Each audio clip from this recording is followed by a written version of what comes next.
sorrow and all the emotions came again.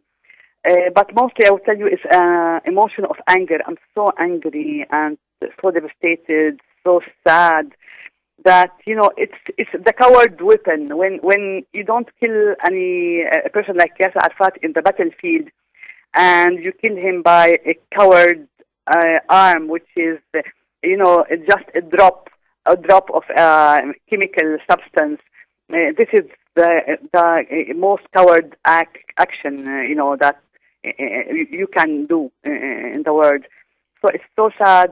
My daughter and myself are now mourning him again, remembering last, days at hospital when he wanted to tell me something and he had teary eyes, as if he was telling me, Suha, I'm not ill. There's nothing. I do something. I was murdered.